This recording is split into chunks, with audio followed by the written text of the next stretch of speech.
अपने वहीं के वहीं होते हैं। और हमारा क्या है, सामूहिक विकास। और आदिवासी जैसे हैं, SC ST का भी हम विकास कर रहे हैं, तो वो भी बहुत जरूरी है। तो ये ऐसी चीजें हैं जिससे हमें इसका महत्व भी और इसको कैसे करें इसका मैंने थोड़ा डिस्कस किया है। और एक दो पॉइंट और बोल के मैं स्माइली से या रिक्वेस्ट करूंगा कि उस वो भी इस विषय में है। तो जैविक विविधता तो आप समझ ही गए, ये कैसे डेवलप हुई है कि जैविक जीव का विकास हुआ हर एक तरह का। और पर्यावरण के साथ उनकी अनुकूलता देखी गई, भारत में किस तरह का हुआ, अमेरिका में किस तरह का हुआ, बर्फ के एरिया में किस तरह का हुआ, समुद्र में किस तरह का हुआ। और प्रकृति चयन करती है। आपने एक थ्योरी सुने हो कि सर्वाइवल ऑफ फिटेस्ट। प्रकृति जब में आप उसके हाथ छोड़ दोगे, आदमी नहीं इंटरफेयर करेगा, तो सर्वाइवल और फिटनेस में जो ठीक होगा वही आगे जाएगा। और भौतिकी, अलगाववाद, जैसे कहीं अमेरिका है, कहीं ये है, कहीं समुद्र है, कहीं बर्फ गिरी हुई है, उनके अनुकूल वो जीव अपने आप को ढालता है। ये तो जैविक विविधता है। और जैविक बनाना, हम संरक्षण करना और अपना स्थायी विकास करना, ये मैंने कई बार बोल दिया है, शिक्षा और इनसे हम सीख के। लेकिन एक नियम और विनियम बहुत जरूरी है हमारे समाज में। वो इंटरनेशनल लेवल पे भी बनने चाहिए। और हमारे देश के भी बनने चाहिए और हमारे स्थानीय भी बनना चाहिए। लाभ सबको पता है, इसको आप बचाओगे तो पर्यावरण आपका संरक्षण होगा। और आय में भी वृद्धि होगी किसानों की या लोकल लोगों की, रोजगार भी मिलेगा और संस्कृति का महत्व भी रहेगा।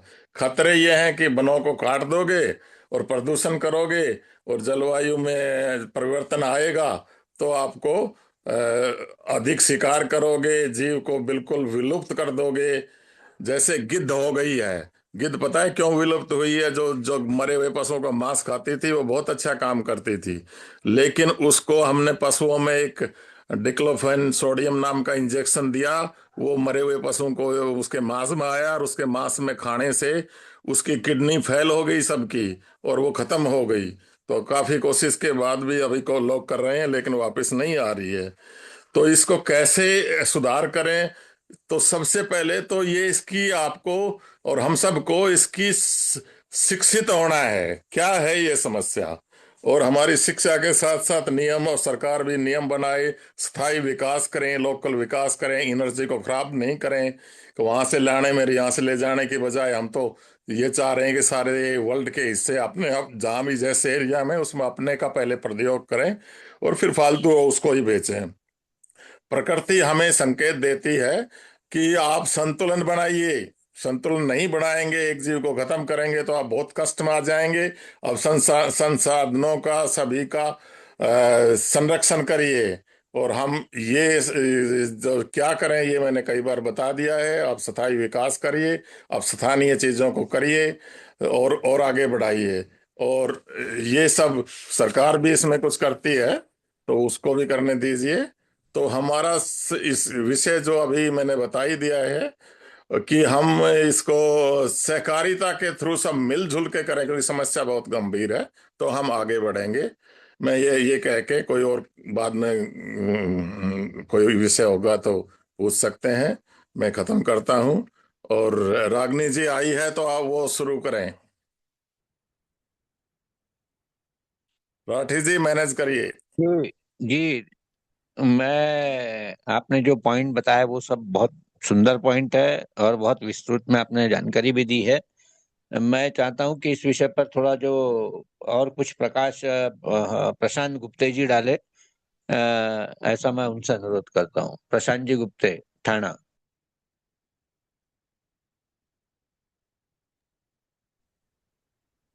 प्रशांत जी गुप्ते, आपका स्पीकर ऑन करिए प्रशांत जी। हाँ सर, मेरा तो सिर्फ वो गोबर के ऊपर ज्यादा है और एक आयुर्वेदिक दवा बना हूँ। तो जी, वो गोबर पर ही आप बोलिए अभी थोड़ा सा, एक मिनट बोलिए गोबर पर भी। अभी मैंने दोनों हाँ, दोनों ग्रुप पे, व्हाट्सएप ग्रुप पे मैंने डाला है गोबर का विस्तृत।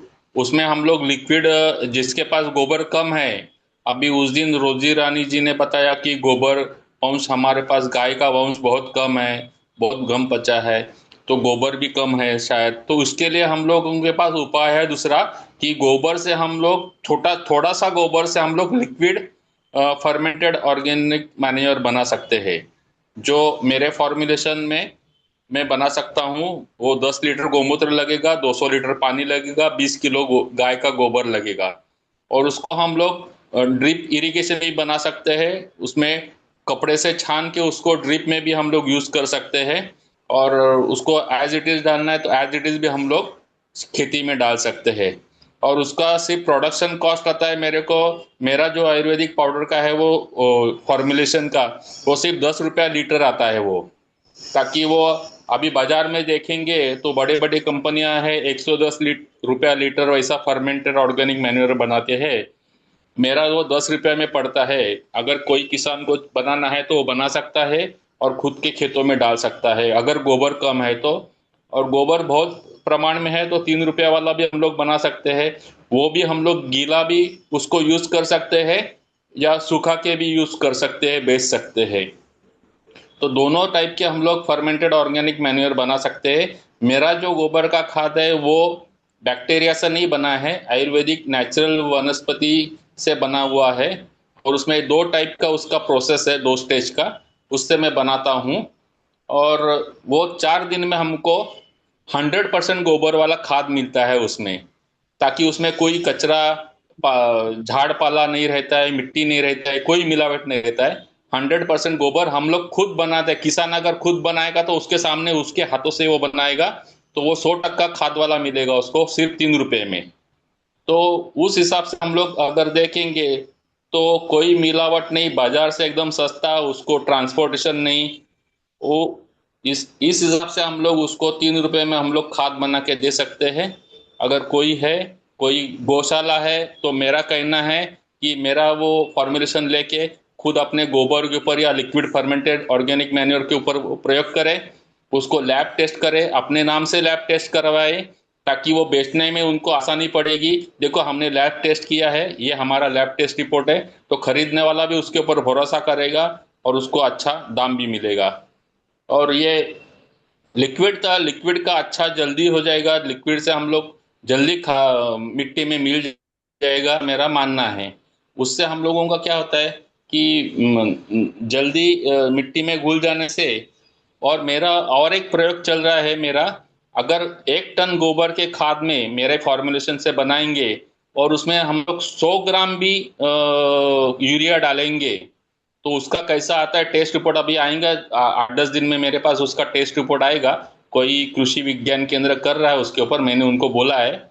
मगर उन्होंने क्या किया, भैंस के गोबर के ऊपर किया है मेरा फॉर्मुलेशन का मिक्सचर का प्रयोग। तो ताकि उसमें क्या हो जाएगा, जो अभी समस्या मैं सुन रहा हूँ सब जगह से कि हम लोग नेचुरल खेती जो बोलते हैं, उसमें हमारा जो यील्ड आता है फर्स्ट टाइम का, वो बहुत कम आता है। अगर 1 टन गोबर के हम लोग इसमें 100 ग्राम भी यूरिया डालेंगे तो उसका यील्ड भी अच्छा रहेगा, और एकदम 0.1% की इतना सिर्फ जो यूरिया रहेगा। और दूसरे तीसरे इसमें हम लोग उसको कम करके यूरिया बंद करके फिर नेचुरल खाद में जा सकते हैं, ताकि जो शेतकरी को जो नुकसान आ रहा है उसका भरपाई हो सकेगा। 1% यूरिया से कुछ होने वाला नहीं है, 1 टन गोबर में हम लोग डाल रहे हैं ताकि उसको यूरिया का भी सपोर्ट मिलेगा और नेचुरल फार्मिंग भी हो सकेगा। ऐसा मेरा कहना है। अभी आपके पास कोई जानकारी है तो मुझे जरूर दीजिए, मैं सहायता के लिए तैयार हूँ। हम लोग टेस्टिंग के एविडेंस के आधार पे हम लोग, मैं बोल रहा हूँ अभी मेरा लैब टेस्ट रिपोर्ट भी मैंने जोड़ा है अभी जो राइटअप मैंने दिया है उसमें। तो उस हिसाब से हम लोग आगे बढ़ सकते हैं। कोई सामने आए अगर उसमें इनिशिएटिव ले ले तो मैं जुड़ने के लिए तैयार हूँ उनसे। धन्यवाद। जी, बहुत अच्छी जानकारी दी आपने प्रशांत जी, धन्यवाद आपका। और आपने अभी जो शायद पीडीएफ डाले हैं वो पीडीएफ खुल नहीं रहे हैं, इनवैलिड पीडीएफ बता रहे हैं वो, तो थोड़ा आप उस पर राठी जी, चेक। नहीं, मेरा पीडीएफ नहीं राठी है जी, राठी वो जी, दूसरे आपने आप जो पीडीएफ बोल रहे हैं वो दूसरे साथी ने डाले हैं। मेरा वो मेरा वीवी फाउंडेशन करके है, एमपी का, उन्होंने डाले हुए हैं। जी जी जी विश्व जी विश्व विजया फाउंडेशन के पीडीएफ है जो खुल नहीं रहे हैं। जी। तो मैं चाहूंगा अभी कि इस विषय पर जिनका सिद्धहस्त है वो प्राकृतिक मॉल जिनका है वो आगे आए और अपनी बात रखें। मैडम जी आप आइए सामने।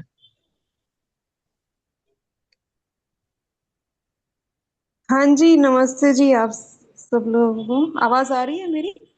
जी आ रही है, बोलिए। हाँ रागनी जी, आप लेट क्यों हो गए, बोलिए, ये आपका विषय है।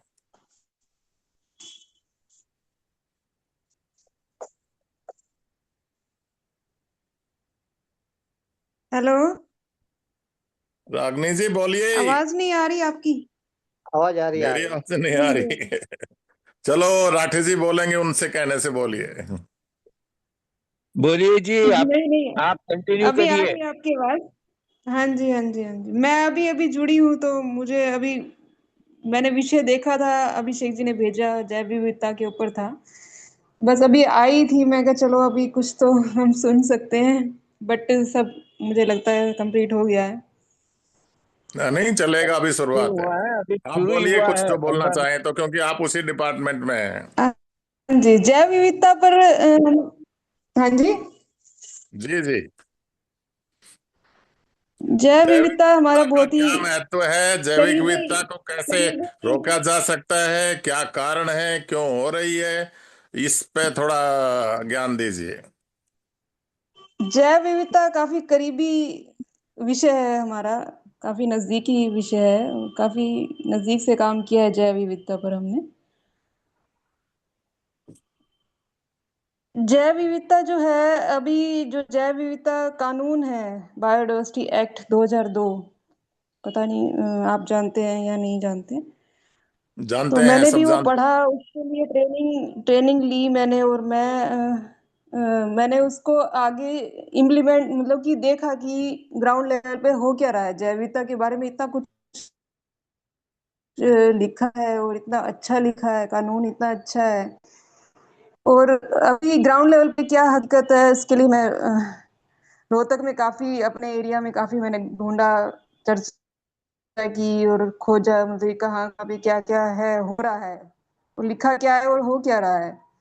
तो उसके विषय मैंने ट्रेनिंग भी ली, काफी लिखा कुछ और था, हो कुछ और रहा था, लेकिन जो मेरा फर्ज बनता था कि मुझे पता चला कि जैव विविधता में क्या क्या है कानून में और क्या होना चाहिए। तो कुछ एनजीटी के दबाव में आके कुछ कमेटी भी बनी, पूरे देश में 2.5 लाख कमेटी है बीएमसी की, बायोडायवर्सिटी मैनेजमेंट कमेटी, इसी कानून के तहत जो बनी है। उसमें मैं भी एक मेंबर हूँ अपनी रोहतक की बीएमसी कमेटी की, 2020 से मेंबर हूँ, 6 साल से, लेकिन कुछ नहीं हो रहा है, सिर्फ फाइलों में बनी है। पर ठीक है, अपने तरीके से हम कर रहे हैं, जैव विविधता के ऊपर प्रचार कर रहे हैं, और कुछ लोगों से जुड़ के आगे काम कर रहे हैं। और बायोडायवर्सिटी बोर्ड में भी मैंने काम किया है, उनके एक प्रोजेक्ट पे, पीबीआर बनाने में, बीएमसी को कैपेसिटी बिल्डिंग करने में, ट्रेनिंग देने में, नई बीएमसी बनाने में। तो धीरे धीरे करके आप लोगों से जुड़ेंगे और अच्छा काम करेंगे। बस यही विषय कहना था मुझे। धन्यवाद। धन्यवाद, आपने अच्छा रखा, आप इसमें हैं। और हम सहकारिता के साथ इसको और आगे बढ़ाएं, इंडिविजुअल भी बढ़ाएं, सरकारें भी बढ़ाएं। तो उस विषय पे है। मैं थोड़ा सा दो टॉपिक, अनिल जी, दो टॉपिक थोड़ा कम रह गए, मैं उस पे जी बोल दूं, जरूर कोई बोलिए। दूसरा बोल रहा है तो पहले उनको बोलने दीजिए।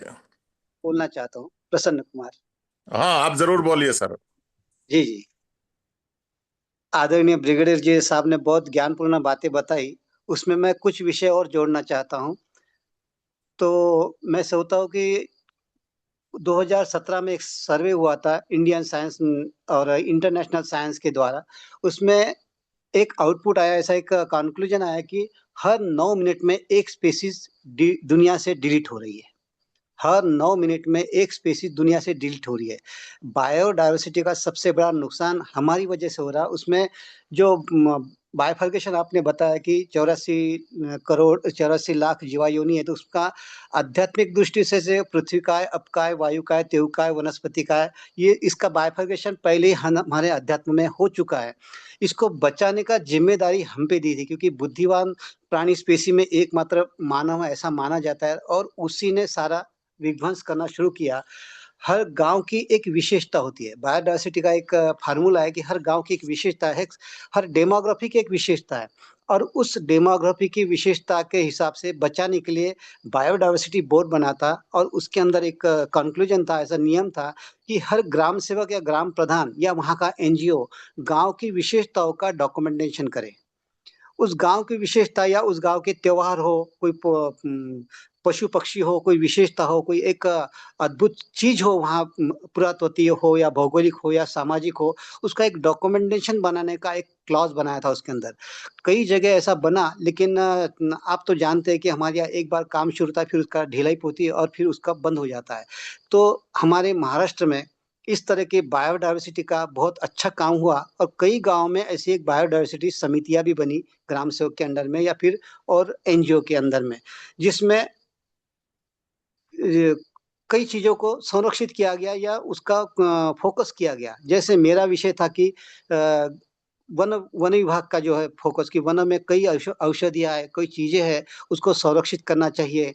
जैसा गिलोय है, गिलोय बहुत अब रेयर होती जा रही। पहले एक जगह जहाँ बहुत मिलती थी, वो रेयर होती जा रही। महाराष्ट्र में मारढोक नाम का एक पक्षी है, मारढोक। वो मारढोक पक्षी पहले बहुत था, हर तालाब में मिलता था। अब केवल 6 पक्षी बचे थे। 2022 में केवल 6 पक्षी बचे थे, कपल। इस तरह से धीरे-धीरे एक-एक डाइवर्सिटी का एक-एक जीव यहाँ से बिल्कुल डिलीट होते जा रहा है, उसको बचाना हमारा बहुत ज़रूरी काम है। और मैं जिस विषय में पशु संवर्धन विभाग में काम करता हूँ, इसमें मैं जानबूझकर ये कहना चाहता हूँ कि प्लास्टिक का वापर, जो ब्रिगेडियर साहब ने बताया कि वो ज़्यादा बढ़ गया, वो गैया, जैसे हमारे यहाँ का खरकटा झूठा रहता है, वो प्लास्टिक के थैले में डाल के हम बाहर फेंक देते और गैया वही खा लेती है। हमने जब जब भी ऑपरेशन किया गैयाओं का, रूमेंटॉमी किया, जब देखा कि बहुत सारा प्लास्टिक उसके अंदर बैठा हुआ है, उसके अंदर निकाला है, और उससे कई जानवर लुप्त होते जा रहे हैं, एक-एक प्रजाति नष्ट होती जा रही है। इसका भी ध्यान रखना चाहिए कि प्लास्टिक का वापर कम से कम हो, तो बायोडायवर्सिटी को बचाने का बहुत बड़ा काम हो सकता है। पहले एज़ोला जैसा एक घास था, जो शैवाल बोलते हैं उसको, जो हर तालाब में रहता था। तो जानवर पानी पीते-पीते कभी-कभी वो शैवाल को भी खा लेते, तो उससे उसका कैल्शियम ऑक्सलेट मेंटेन रहता था। लेकिन अब वो जानबूझकर बनाना पड़ता है। पशु संवर्धन विभाग की तरफ से एक मुहिम बनाई थी कि एज़ोला शैवाल को बनाया जाए। देखा कि जो रेडीमेड तैयार था उसको हमने खत्म किया और नया जानबूझ के बनाने की कोशिश की जाए, जो सक्सेस नहीं हुई। अभी तक डिपार्टमेंट में कोई सक्सेस उसमें हुआ नहीं। गौतम जी सुतारिया जी ने एक ऐसी दवाई बनाई थी, जो उन्होंने बनाई हुई दवाई, सेवाग्राम में एक अधिवेशन लिया था उन्होंने, एक लिक्विड दिया था। वो लिक्विड किसी भी पानी में डालो 200 लीटर में, वो 1 बॉटल 2 लीटर डाल दो, तो फिर से वो पूरा 200 लीटर पानी वैसे ही बन जाता था जैसे पहला था वो। तो उसको स्प्रेइंग करो, तो उससे जो पोषक तत्व है वो ज़मीन को मिलते थे। हमारा जहाँ-जहाँ अतिक्रमण हुआ, उस चीज़ को हमने खत्म किया, और उसी वजह से डेमोग्राफिक जो स्पेसीज़ थी वो नष्ट होती गई। मेरा इस विषय में थोड़ा अध्ययन हुआ कि फ़ॉरेस्ट के वजह से, फ़ॉरेस्ट के जो रूल एंड रेगुलेशन है, उसकी वजह से भी कई-कई चीज़ें हमारी गड़प हो गई। हमारी संस्कृति के अवशेष गड़प हुए, ऐतिहासिक चीज़ें गड़प हो गई। ये भी बायोडायवर्सिटी में आता है। बायोडायवर्सिटी का मतलब केवल जीव-जंतु तक संबंधित नहीं है, वहाँ की विशेषताओं को भी बायोडायवर्सिटी में कन्वर्ट किया है, जानबूझकर जाना गया है। मुझे बहुत कुछ कहना था विषय पर, समय के हिसाब से मैं चाहता हूँ कि इस विषय पर बायोडायवर्सिटी बोर्ड ने बहुत अच्छा काम किया और कर रहा है। जो सपोर्ट चाहिए सिस्टम का, उस सिस्टम का सपोर्ट न मिलने से उसके काम में कुछ बाधा भी आ रही है, और एक-एक स्पेसीज़ बचाना हमारी मनुष्यता का ही काम है। अति की हाव ही हमारे बायोडायवर्सिटी को नष्ट कर रही है। धन्यवाद। धन्यवाद। आपने बहुत अच्छा पॉइंट रखा है, और आपने बहुत ही स्ट्रिक में सब कुछ ही बता दिया, और टाइम की चिंता मत करिए। और कोई और साथी बोले तो बोलिए। और मैं 2-3 पॉइंट पे कम ध्यान दिया, क्योंकि हम बेसिकली सहकारिता समिति के थ्रू इस काम को वापस लाने की कोशिश में ऑलरेडी लगे हैं। देसी गाय पे भी काम हो रहा है, जैविक खेती पे भी काम हो रहा है। ये ही तरीके हैं, इसको वापसी ला सकते हैं। और दूसरा काम है कि हमने जैविक जैविक विविधता के लिए हमें स्थानीय को ही चीजों को बचाना है, तो फिर हम और करेंगे। तो ये जो वैश्वीकरण, अधिक वैश्वीकरण हो रहा है, ये वैश्वीकरण को हम कैसे इसको मैनेजमेंट उसमें हो या प्रकृति के रूप में प्रकृति के आधारित ज्यादा हो, मनुष्य के लालच में ना हो, तो उसका भी जरूरी है। तो स्थानीय विकास, सहकारिता, और ये जो ग्लोबलाइजेशन हो रही है हर एक चीज की, कि वहां की चीज वहां, वहां की चीज वहां, ये अभी हमारी समझ में कम आया है। लेकिन सबसे बड़ा कारण ही ये है, सबसे बड़ा कारण ये है कि हमने वहां से कोई बीज और या कोई चीज उधर से लाई है, तो वो अपना तो हम भूल गए हैं। देसी बीजों का जो नालंगे साहब और हम सब दोबारा से कर रहे हैं, वो कहाँ गया? वही तो एक बायोडायवर्सिटी है। तो वो कैसे वापस लाया जाए, इसमें मैं दो तीन पॉइंट इस टॉपिक पर लूंगा कि ये जो अधिक वैश्वीकरण है जैविक विविधता के लिए बहुत हानिकारक है। खास करके हमारे यहाँ फास्ट मूविंग कंज्यूमर गुड्स हैं, जो कंज्यूमर गुड्स के कारण ही हमारे ये जो जैविक विविधता बहुत बदलती है, क्योंकि हमने इसमें, आपने जिक्र किया, हमने इसमें पैकेजिंग मटेरियल उसको सेफ्टी से ले जाने के लिए, उधर एनर्जी तो खत्म होती ही है, और एनर्जी खत्म होने के साथ साथ ट्रांसपोर्ट और इसमें क्या क्या लगता है, ये उस सभी जैविक जानवरों को नुकसान करता है। लेकिन पैकेजिंग कचरा जो है, ज्यादातर जो प्लास्टिक का बना है, वो आपने बता दिया कि वो गाय के पेट में जाता है और वो गाय को ही खतरा हो गया। आप ये एक खतरा देख रहे हैं, तो लेकिन मैं इसको अलग देख रहा हूँ। गाय की क्वालिटी तो उसके अंदर जो हमारे देवी देवता मानने वाले जो माइक्रोब्स हैं करोड़ों में पर ग्राम, वो माइक्रोब्स ये प्लास्टिक या जहर का खाना खाने से वो खत्म हो गए, तो विविधता कहाँ बची? इसलिए उसका गाय के गोबर का खाद भी अच्छा नहीं बनेगा, उसकी क्वालिटी भी अच्छी नहीं होगी। तो प्लास्टिक उपयोग होना एक बहुत खराब है। और जल प्रदूषण हो गया, ये सारी चीज इधर से उधर से हम प्रोसेस करते हैं, उसमें हम जल को कितना गंदा करते हैं और मिट्टी को कितना नुकसान पहुंचाते हैं इन सब कारणों से। तो ये वैश्विक कदम के लिए प्लास्टिक पर प्रतिबंध लगे, बायोग्रेडेबल पैचिंग मटेरियल बनाए अगर किसी ने भेजना भी है। और हमारे अन्ना जी ने जल संस्करण से ही अच्छा काम किया उस गांव में। मुद्रा संस्करण एक दूसरा विषय है जिसको जैविक खाद से ही सुधारा जा सकता है। और स्थायी उत्पादन का भी हमें स्पेशली बढ़ाना है, और वहीं की वहीं प्रयोग करना है, ताजा प्रयोग करना है, क्योंकि प्रोसेसिंग में आप क्या लगाते हो, क्या करते हो, तो ये भी उससे भी इसमें नुकसान होता है। उपयोगिता शिक्षा जरूरी है, विस्तार, उत्पादक और उत्तरदायित्व जरूरी है। वैश्विक समझौते में भी ये चीजें क्लियर आए कि हम प्रकृति का नुकसान ना करते हुए ऐसा काम करें। अब भारत में कुछ कदम उठाने की जरूरत है। प्लास्टिक पे, सिंगल यूज प्लास्टिक पे तो बैन लगाया है, लेकिन बायोग्रेडेबल प्लास्टिक को भी और बढ़ावा देना चाहिए, जो हमारे कुछ लोग कर रहे हैं। मेज से भी बना रहे हैं, कुछ कई चीजों से बना रहे हैं, प्लास्टिक के गमले भी बना रहे हैं हमारे ग्रुप के। और जल संरक्षण पे भी बहुत जरूरी है, मुद्रा संरक्षण पे ये जरूरी है। तो ये तो प्रकृति हमें क्या कहती है उसको हम देख ही नहीं रहे। स्थानीय उत्पाद क्यों प्रकृति ने वहां पैदा किए हैं? भाई तुम यहाँ की यहाँ से खाओ, इधर उधर के चक्कर में मत पड़ो। और सामग्री का उपयोग प्रकृति के वहीं की लोकल सामग्री का होना चाहिए, कचरा कम करना चाहिए। स्थानीय बाजार, वहीं की वहीं सब्जी तैयार हुई, दूध तैयार हुआ, वहीं के वहीं बांट दिया, चला गया। अब उसको पैकेजिंग करो, ये करो, तो इसमें एनर्जी तो वेस्ट के साथ साथ पर्यावरण का संरक्षण भी करना जरूरी है। तो स्थानीय उत्पादन के बहुत लाभ हैं। पर्यावरण की परिवहन की कमी होती है, कचरा कम होता है, स्थानीय अर्थव्यवस्था बढ़ती है, पर्यावरण का संरक्षण होता है, और ताजा माल मिलता है। तो स्थानीय प्रबंध करेगा, जैसे आपने गांव का जिक्र बताया, गांव की बिल्कुल सही बात है। हम उस गांव में ही ये संभाल लें, जैविक विविधता मेंटेन कर लें, तो बहुत ही अच्छी बात होगी। तो उसमें स्थानीय उत्पादों का प्रयोग करें, स्थानीय बाजारों का समर्थन करें, स्थानीय उत्पादन को बढ़ावा दें, पर्यावरण का संरक्षण करें, ये कचरा जो आप जिसने जिक्र किया उसको कम करें। और भारत में स्थानीय उत्पादनों में जैसे ऑर्गेनिक खेती को बढ़ावा मिल रहा है, भारत में भी ये काम शुरू हो गया है। हस्तशिल्प वगैरह को भी बढ़ावा मिल रहा है, बिना मतलब की चीजें बाहर से प्लास्टिक की ना बढ़ाएं, स्थानीय बाजार आने लगे हैं, पर्यवेक्षण सुरक्षा होना चाहिए। तो ये सब चीजें बहुत जरूरी है। और इसमें आपने जो महत्व दिया वो भी जरूरी है, कि सांस्कृतिक महत्व भी है हमारी जैविक विविधता का।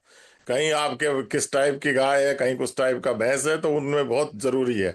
और स्थानीय उत्पादन के उदाहरण तो आप देश में जानते ही हैं, फल और सब्जियां ताजा जाए, हस्तशिल्प, स्थानीय हस्तशिल्प को जोड़ दिया जाए, संस्कृति महत्व बढ़ाता है, ऑर्गेनिक उत्पाद पैदा किया जाए, स्थानीय भोजन भी एक जरूरी है।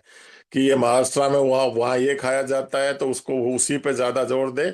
और आजकल ये जो पिज्जा बर्गर खाने लगे हैं बच्चे, तो उनको हम ओरिजिनल हम खाते थे उस पर तो हम नहीं थे। हाथ से बने उत्पाद बहुत जरूरी है। और कल ऊर्जा का जिक्र हो गया कि बैलों से भी हम उसको तेल निकालते हैं या आटा पीसते हैं, चक्की लगाते हैं, तो उसमें स्पेशली टेस्ट होता है, और वरना काफी प्रोटीन हैवी मोटर से खराब हो जाता है। तो ये सब चीजें हमें एज ए इसमें करना चाहिए। हमारे भारत में तो कई स्थान है, जैसे हिमाचल में सेब बहुत प्रसिद्ध है, केरल में नारियल बहुत प्रसिद्ध है, तमिलनाडु में इडली डोसा प्रसिद्ध है, उत्तर प्रदेश में कपड़ा का सामान है, महाराष्ट्र में भी हाथ से बने हुए बहुत से सामान है। तो ये स्थानीय का जोर तो देना ही चाहिए। और इसका ये सब को ध्यान में रखते हुए हमें जैविक विविधता को फिर से और ज्यादा नुकसान ना हो। कई साइंटिस्ट ये कहते हैं 99% जो ओरिजिनल था वो खत्म हो गए।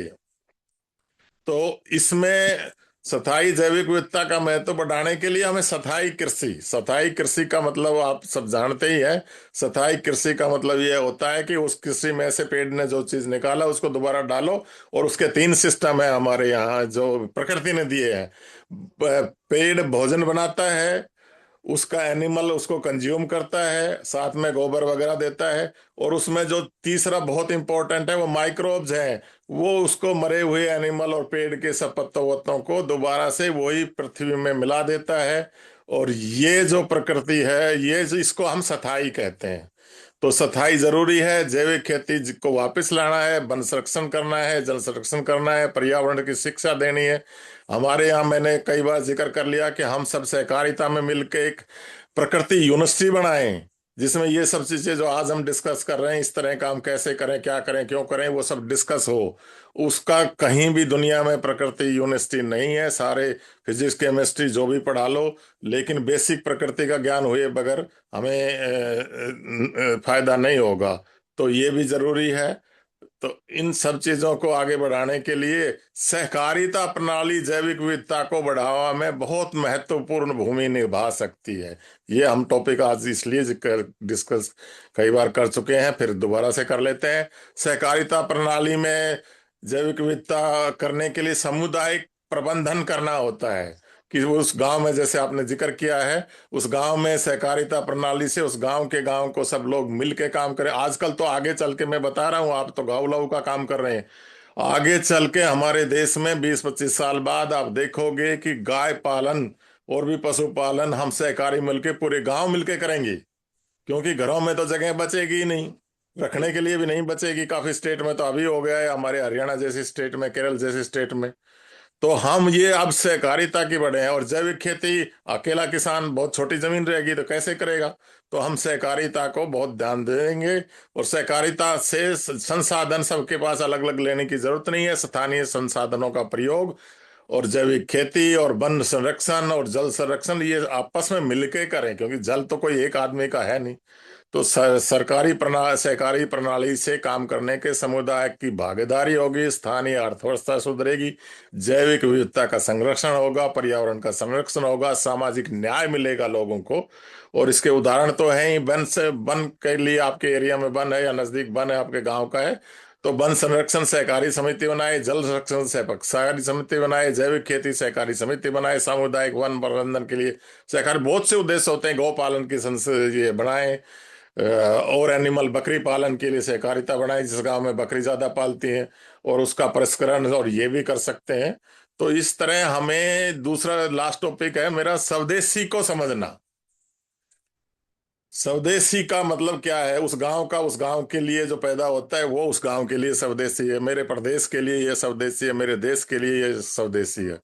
तो स्वदेशी से तो जैविक विविधता के साथ साथ आपके रहन सहन और उसमें सब में, संस्कृति में, सब में बहुत जोर होगा। तो स्वदेशी के लिए भी शिक्षा जागरूकता है, सामाजिक कार्यक्रम करना चाहिए। स्वदेशी क्यों इंपॉर्टेंट है, स्थानीय मीडिया का यूज करना चाहिए, सामाजिक मीडिया का यूज करना चाहिए, और स्थानीय नेताओं की भूमिका होनी चाहिए। जो मैंने पहले भी बोला कि हमारे जो सेंट्रल लीडरशिप है वो अलग है, लेकिन स्थान का हर का भी एक लीडरशिप डेवलप करना बहुत जरूरी है। स्थानीय होने से उसका फायदा है।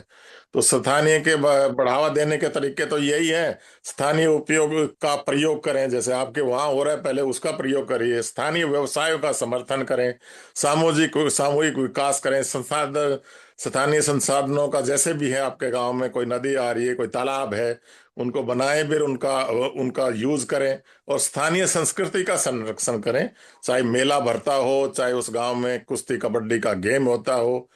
तो ये मैंने बता ही दिया है, गांधी जी का स्वदेशी आंदोलन था, स्थानीय उत्पादों का उपयोग करें और स्थानीय व्यवसायों का समर्थन वगैरह करें। ये काफी चल रहा है। तो धन्यवाद। और कोई लोग इसमें बोलना चाहे वो बोले, कोई क्वेश्चन पूछना चाहे पूछे। धन्यवाद साहब। हाँ, मैं कुछ बात करना चाहता हूँ। जी हेलो, मेरी आवाज आ रही है? आ रही है जैन साहब। हाँ हाँ। बात ऐसी है कि अभी हमने जितने भी बात किया कि प्लास्टिक का जो भी है गाय के इसमें जाता है, लेकिन मैंने एक रिपोर्ट मैंने देखा है कि आदमी के खून के अंदर भी प्लास्टिक के पार्टिकल पाए जाते हैं। जो अपने जो रेड ब्लड सेल्स होते हैं उसके अंदर भी प्लास्टिक के पार्टिकल कहीं कहीं पाए गए हैं। तो प्लास्टिक का बिल्कुल। सिर्फ जानवरों पर नहीं, इंसानों पर भी उसका धीरे धीरे उपयोग हो रहा है, उसका बहुत असर हो रहा है। और दूसरा मैं बहुत एक अच्छी बात बात कहना बताई चाहूंगा। आपने। तो सत्य है, इसका तो परीक्षण हो ही चुका है। बहुत अच्छी बात हाँ बताई। जी, हाँ जी। और दूसरा एक बात है, ये मिस्टर एक कोई विश्व विजया फाउंडेशन, वो कुछ पीडीएफ शेयर कर रहे हैं लेकिन वो खुल नहीं रही है। तो मैं उनसे एक अनुरोध करूंगा कि वो अपनी बात खुद रखें। और ये जो पीडीएफ है, ये अपने जूम में खुलेगी नहीं, ये अगर हो सके तो अपने ग्रुप में डालिएगा, तो ग्रुप में खुल जाएगी। तो मैं विश्व विजया फाउंडेशन के उनको मैं बात करना चाहता हूँ कि अगर वो अनम्यूट करके अपनी बात रखें। जी भाई साहब। तो वो भाई साहब उसको अगर डाउनलोड कर लेंगे तो वो खुल जाएगी, ऐसा मुझे लगता है। आप थोड़ा नहीं शॉर्ट में सर, बता दीजिए। सर ये जो है ना जूम प्लेटफॉर्म से नहीं होता है। ये जो है ना, ये जो जूम का जो है डोमेन है वहां पर चले जाता है। और जो जूम के मीटिंग में जो ज्वाइन करते हैं उनको उसका एक्सेस नहीं होता है। तो अगर आप ये अपने ग्रुप में डाल देंगे तो अच्छा रहेगा। और आप आपके विश्व विजय फाउंडेशन के बारे में बता सकते हैं। मैं अभिषेक जी को भी भेज दूंगा और ग्रुप में भी डाल दूंगा। ये एक ऐसा मॉडल है जो ग्राम पंचायत की कोऑपरेटिव, ग्राम पंचायत के अंदर ग्राम पंचायत के लोग ही अगर उस कोऑपरेटिव को बनाते हैं तो जीरो इन्वेस्टमेंट 2,25,00,000 रुपए साल के आसपास का प्रॉफिट होगा, जिसमें 40 लोगों की नौकरी कंफर्म हो जाएगी अगले 25 साल तक। वो 25 साल इसलिए कह रहा हूँ क्योंकि सरकार डिस्कॉम के साथ एक डिस्कॉम के साथ एक एग्रीमेंट करती है जो अगले 25 सालों तक रहता है, जो अगले 25 साल तक रहता है। तो उससे 30 लोगों को रोजगार 25 साल तक मिल सकता है।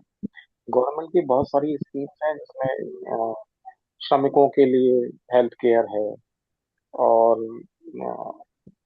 पेंशन के लिए कोई व्यवस्था है। उनको अगर हम अलाइन कर लें तो ये 100% सरकारी नौकरी के समान हो जाए। बस ये है कि लोगों के विचार शुद्ध रहें और उसी गांव के लोग ही उस पे काम करें। ये इसलिए है क्योंकि जो कर्मचारी होगा उसी की अगर सोसाइटी होगी तो थोड़ा सा प्रेशर रहता है उनके ऊपर।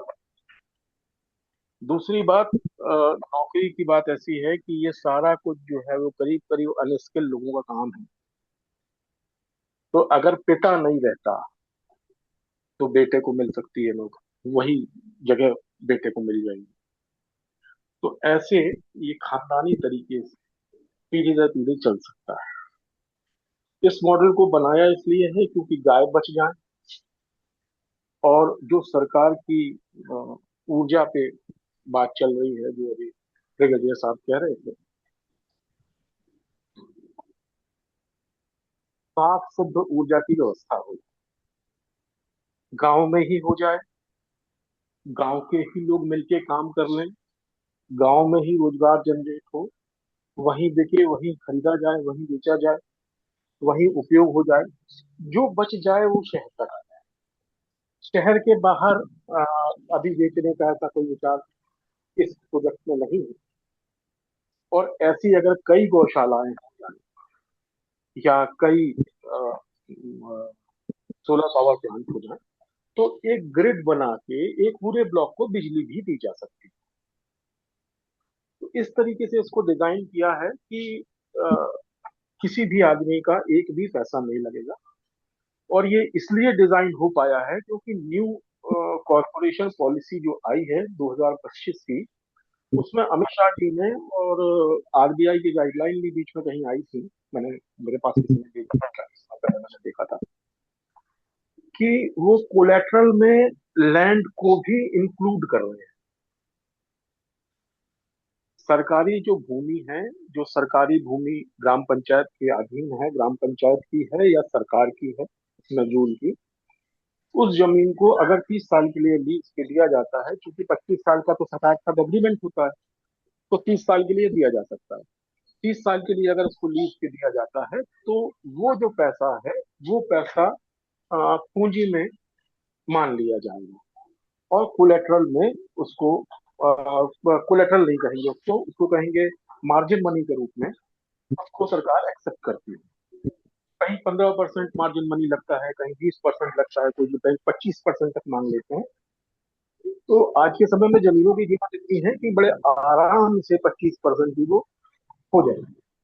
और उसमें किसी का भी ना सरकार की जेब से एक पैसा लगना है, ना आपकी जेब से, ना गांव वालों की जेब से।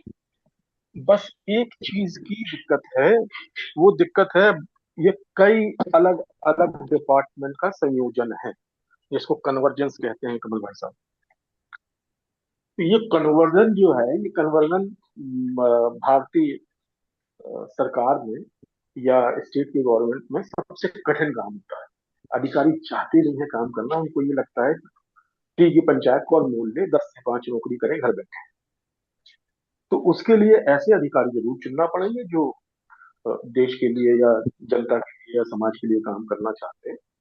कलेक्टर और सीएम दो लोग अगर इन लाइन हो जाते हैं तो ये बहुत प्रॉफिटेबल प्रोजेक्ट है और भयंकर रोजगार देने वाला प्रोजेक्ट है। इसको मैं डाल दे रहा हूं आपके पास और कोशिश करता हूं कि अगर हमारे पास इसकी फोटोज मिल जाती है कहीं, तो हम इसमें चैट में भी डाल देंगे, जूम में भी डाल देंगे। तो इसको आप लोग बहुत बहुत देख रहे हैं। धन्यवाद भाई साहब। मैं चाहूंगा कि अगर आप, आपका खुद का परिचय क्या है, मतलब आप कहाँ से है, और आपका खुद का परिचय अगर दोगे तो सबको उसको मतलब वो अच्छा लगेगा, हमको भी आप कहाँ से बात करें, क्योंकि आपका जो भी प्रोजेक्ट है, आपने जो हमें बताया है, वो तो बहुत इंटरेस्टिंग है और वो सबके काम का भी है। और मतलब हम मल्टी स्टेट से कोऑपरेटिव के माध्यम से इस पर बहुत अच्छी तरह से काम कर सकते हैं। तो आप जरा कृपया आपका नाम और परिचय और कहाँ से बात कर रहे हैं, आप सबके साथ साझा करें। मैं सचिन अवस्थी बोल रहा हूँ। अभिषेक जी भी परिचित हैं, ब्रिगेडियर साहब भी परिचित हैं, सभी लोग परिचित हैं। मैं जबलपुर रहता हूँ, भांग पे काम करता हूँ और विजया कहते हैं जिसको, आयुर्वेद पे। और एक माइंडसेट है लेफ्ट, वो राइट हैंड वाला। तो जो भी प्रकृति, पानी, इन चीजों पे जो चर्चाएं होती हैं, जो चीजें आती हैं सामने, उस पे कुछ लिखता पढ़ता भी रहता हूँ, विचार करता रहता हूँ। गाय मेरा विषय कभी नहीं था, कभी नहीं था। गाय के बारे में हमने कुछ नहीं सीखा जीवन में, ना हमको किसी ने बताया। हम लोग शहर के रहने वाले लोग हैं। तो गाय परेशान है, गाय परेशान है, पेपर पेपर में पढ़ते थे, पर हमारा इंटरेस्ट नहीं था। अवस्थी जी कमल भाई बहुत साहब, अच्छा, बहुत अच्छा। आपका ये प्रेजेंटेशन करवाएंगे हम अभिषेक जी को भेज के एक दिन, ये जो इसी ग्रुप में इसी टाइम ये तो बहुत अच्छा तो आपने डिस्कशन किया है। आपका बहुत बहुत धन्यवाद। अभी ये कोई और हुआ है साथी जैविक विविधता पे बोले, आपका स्पेशल डे रखेंगे। जैविक विविधता पे कोई और बोले तो बहुत अच्छा रहेगा। भगवान जैव सिंह। विविध जैव विविधता पे मैं ही बोल देता हूँ। मैम शायद बैठी हैं। जैव विविधता का एक ऐसा उदाहरण मैं पिछले 6 साल से लड़ाई लड़ रहा हूँ, जो पूरे हिमालय की बायोडायवर्सिटी को डिस्ट्रैक्ट करेगा और देश को बहुत बड़ा नुकसान पहुंचाएगा। वो ये है कि उत्तराखंड सरकार ने भांग उगाने की जो पॉलिसी बनाई है, उसमें एक ऐसा क्लॉज डाल दिया है जिस क्लॉज में जो भांग बोई जाएगी वो भांग हिंदुस्तान में पैदा होती ही नहीं, और उस स्टैंडर्ड की भांग अवेलेबल होती ही नहीं है। वो कुछ विदेशी कंपनियों ने और कुछ देशों ने उसको बनाया है, उसको वो यहाँ इम्पोज करना चाहते हैं। उसका विरोध हमने करने की कोशिश की, तो उस पे कुछ CSIR के लोग, कुछ और लोगों ने भी ऐसा प्रेजेंटेशन करना शुरू किया कि नहीं नहीं, हमने बना ली है भांग, और जिसमें नशा नहीं होता है उसके सीड हमने बना लिए हैं, जबकि वो किसी तरीके से संभव नहीं है। वो जिस दिन DNA टेस्टिंग उसकी होगी उस दिन वो पकड़ में आएंगे। तो उनका ये कहना था कि हमने बना लिया है, जबकि वो असंभव है। और जो विदेशी सीड आएंगे, वो विदेशी सीड अगर यहाँ आए तो हमारी जो औषधि है वो नष्ट हो जाएगी, वो हो जाएगी इंडस्ट्रियल। और जब औषधि भांग की कीमत होती है, इंडस्ट्रियल की कीमत नहीं होती। कपड़ा बनाने के लिए 100 रुपए किलो बिक जाए, पर दवाई बनाने के लिए 5,000 रुपए किलो बिके।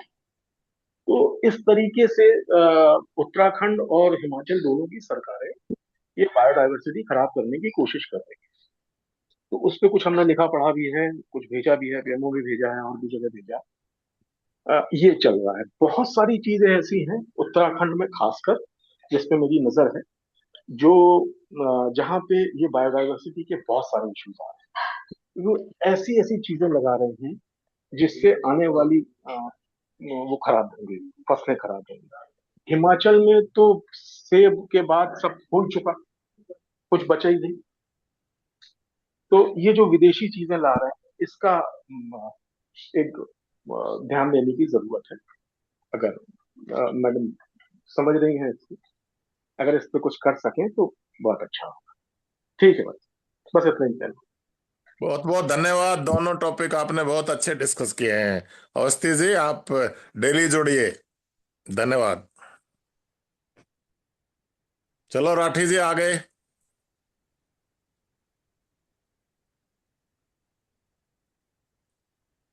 अनिल राठी जी आगे बढ़ाइए। मैं बोल लूं क्या यादव साहब? अरे आप तो मालिक हैं, बोलिए। जय गो माता जय गोपाल। आपने जैसे फरमाया उसी हिसाब से जब तक सोच और संस्कार पर ज्यादा काम नहीं होगा, जब तक जैव विविधता का बैलेंस बनाना संभव नहीं है, ऐसा मेरा मानना है।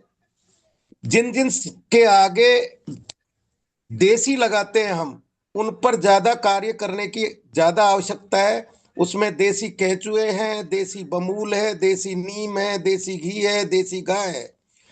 अगर मैं एक उदाहरण के रूप में ये प्रस्तुत करूं कि सिर्फ देसी गाय पर हम वर्क करते हैं, तो देसी गाय से हमें 5 चीजें मिलती है: गोबर, गोमूत्र, दूध और दही। उससे हम पंचगव बना सकते हैं। पंचगव का उपयोग कृषि के लिए भी कर सकते हैं और हेल्थ के लिए भी कर सकते हैं। अगर हमारी हेल्थ अच्छी होगी तो भी हमारे जैव विविधता बैलेंस आएगी। उसी गाय के उस रूप में कृषि जब हम करेंगे, भले पद्धति किसी की भी हो, भले अब हम गोबर को किस रूप में कन्वर्ट करें, चाहे गोबर कंपोस्ट गोपाल जी सुतारिया की पद्धति हो, सुभाष पालेकर साहब की पद्धति हो, TCBT की पद्धति हो, प्रशांत गुप्ता जी की पद्धति हो, कोटा की पद्धति हो, किसी भी पद्धति से करें तो कृषि में जो उत्पाद होंगे उस उत्पाद से काफी चीज बैलेंस होंगी। और हम उससे अग्निहोत्र और करें, अग्निहोत्र से अग्निहोत्र भस्म का हम कृषि में उपयोग करें, अग्निहोत्र भस्म का ट्रीटमेंट पर भी उपयोग करें।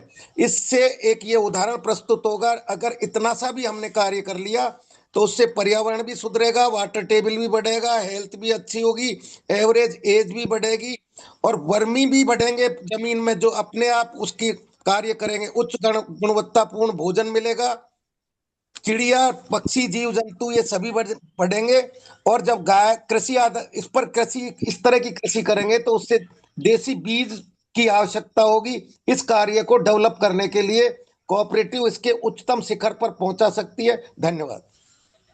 आपने बहुत अच्छी बात बताई, और ये सब चीजें स्थानीय में आ गई, और स्थानीय में सब कुछ आ गया। तो जो देसी कह रहे हो वो स्थानीय है, और देसी में जो एक बीकानेर के लिए स्थानीय दूसरा हो सकता है, एक आपके गांव के लिए दूसरा हो सकता है। तो स्थानीय पे ज्यादा जोर देना है, और विदेशियों को तो घुसना ही नहीं देना है। बहुत अच्छी आपने बात बताई, यही करना चाहिए, और यही करने की कोशिश करेगी शायद हमारी सहकारिता समितियां, और आगे इसी तरह बढ़ेंगे। वरना जैविक विविधता एक दिन बिल्कुल खत्म हो जाएगी। अभी भी खत्म हो गई। गेहूं में वो वैरायटी कहाँ है, राइस में वो वैरायटी कहाँ है जो 300 और 400 थी। तो यही आपके यहाँ सारे नीम और ये जो खेजड़ी छोड़ दो, ये तो लोकल नहीं लगा रहे। आपके खजूर भी विदेशी आ गए, और खेजड़ी भी विदेशी आ गई, और नीम भी विदेशी आने लग गए हैं।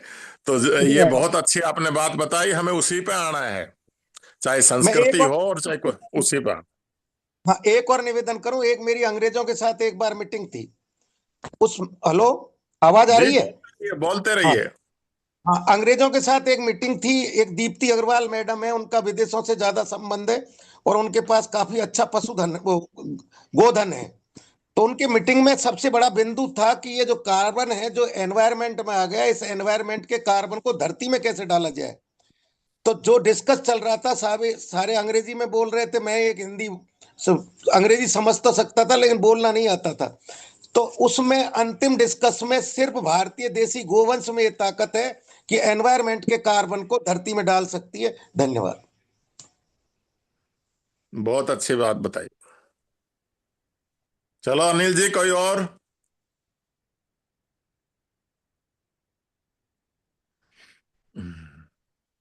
हाँ, ब्रिगेडियर साहब, मैं एक पॉइंट ऐड करना चाहूंगा। जी मालिक हैं आप, करते रहिए। अरे ये है कि मैंने एक ऐसा भी पढ़ा कि गाय एकमात्र ऐसा प्राणी है जो ऑक्सीजन लेता है और ऑक्सीजन ही छोड़ता है। जैसे कि तुलसी के पौधे हैं, वैसे ही गाय ऑक्सीजन लेती है और ऑक्सीजन छोड़ती है। तो मतलब इस हिसाब से गाय को एक ऑक्सीजन, एक हम बोल सकते हैं कि एक ऑक्सीजन बनाने वाली एक संस्था है गाय। बस इतना मुझे कहना था। जी जी, ये जो आपका विषय है, ये हमारा ऐसा लोगों का, कुछ लोगों का विश्वास है, लेकिन प्रकृति के अनुसार और जरूर। जो साइंस के अनुसार ये गलत है। गलत। इसमें मैं आपको दो चीज बताऊं। जो पौधे का रूप है, वो पौधा जब भोजन बनाता है, कोई भी पौधा हो, बड़ का पेड़ हो और जो भी पेड़ हो, तो वो जो है उसका फोटोसिंथेसिस में क्लोरोफिल के साथ, और उसमें बाहर से पानी और कार्बन डाइऑक्साइड मिलता है, उसके लिए भोजन बनता है, और साथ में उसमें ऑक्सीजन बनती है। तो सारे पौधे जितने भी हैं उसमें एक एक ट्रिगर होता है कि उसको सूर्य सूर्य की रोशनी में है ये कार्य होता है। तो कई हमारे धार्मिक लोग ये कहते हैं, जैसे हमारा बड़ का पेड़ ज्यादा बड़ा था, जितना घनिष्ठ घना पत्ता चौड़ा है, परमानेंट रहता है, वो जो इस पे ऑक्सीजन बनाने का काम ज्यादा करता है। तो कई बार हम ये कह देते हैं कि बड़ का पेड़ तो रात को भी ऑक्सीजन बनाता है, ऐसा नहीं है। बड़ का पेड़ ज्यादा ऑक्सीजन बनाता है, सूर्य की किरण बहुत जरूरी है, उसी में बनाएगा, सारे पौधे उसके, ये लाइन है। लेकिन जितने भी जीव हैं, जो एनिमल टाइप के जीव हैं, वो ऑक्सीजन लेते हैं सांस में, उसके अंदर जो रेस्पिरेशन, उसका भोजन बनने की जो प्रक्रिया क्रिया है, उसमें ऑक्सीजन को वो लेते हैं बाहर से, पौधों द्वारा बनाई हुई एनवायरमेंट से, और वो कार्बन डाइऑक्साइड वापस छोड़ते हैं। ये कार्बन और ऑक्सीजन का सर्कल है प्रकृति का। तो गाय ऑक्सीजन नहीं छोड़ती है, और गाय कार्बन डाइऑक्साइड छोड़ती है, लेकिन गाय का जो एनवायरमेंट है हमारे देसी गाय का, वो इसलिए अच्छा है, वो ऐसे आदमी को फील फुर्ती देता है कि वहां ऐसा लगता है कि भाई यहाँ तो गाय ने ऑक्सीजन छोड़ी और गाय के उसके जहाँ रहने की जगह में ऑक्सीजन ज्यादा है। तो ऐसा नहीं है, गाय के अंदर ये सारी क्वालिटी ये क्यों शुद्धता है, ये उसके माइक्रोब्स जो उसके अंदर होते हैं वो गंदे नहीं होते, वो अच्छे होते हैं, उसी के कारण गोबर शुद्ध है। वो वहां की प्रेजेंस में एनवायरनमेंट को अच्छा बनाते हैं। तो साइंस की दृष्टि से गाय ऑक्सीजन नहीं छोड़ती, और कोई भी पेड़ रात को ऑक्सीजन नहीं बनाता, दिन में बनाता है। रात में उसको पहले की बनी हुई ऑक्सीजन उसके नीचे पीपल और बड़ और ये हमारे अच्छे पेड़ माने जाते हैं, उनके नीचे रेडीमेड ज्यादा होती बनती है उनमें, तो वो रात को भी वहां अवेलेबल हो जाती है। ये साइंस की दृष्टि से ये करेक्ट है। धन्यवाद साहब।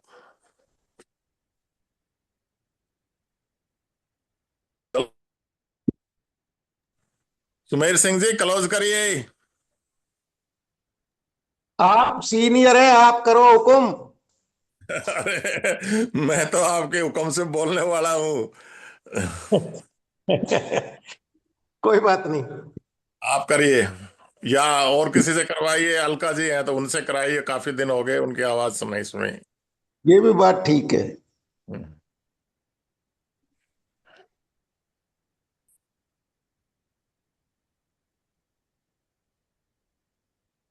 अलका अलका जी जी आप सुन रहे हैं तो आप क्लोज करिए आज का डिस्कशन।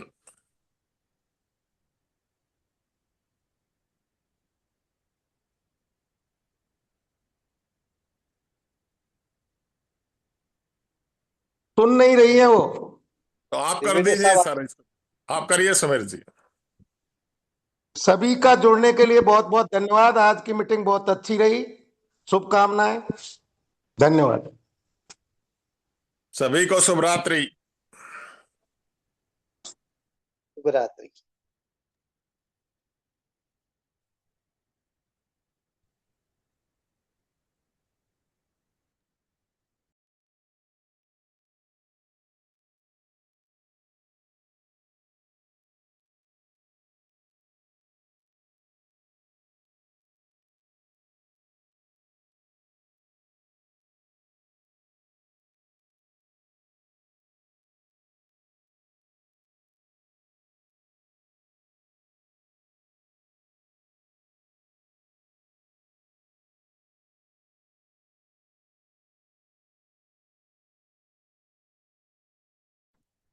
कोई कविता वगैरह और सुननी हो तो बोल दीजिएगा किसी को, अनिल जी और प्रसन्न जी, और कोई कहोगे तो सुना दूंगा, नहीं तो फिर चलते हैं हम लोग, जैसे भी आप लोग बोलो।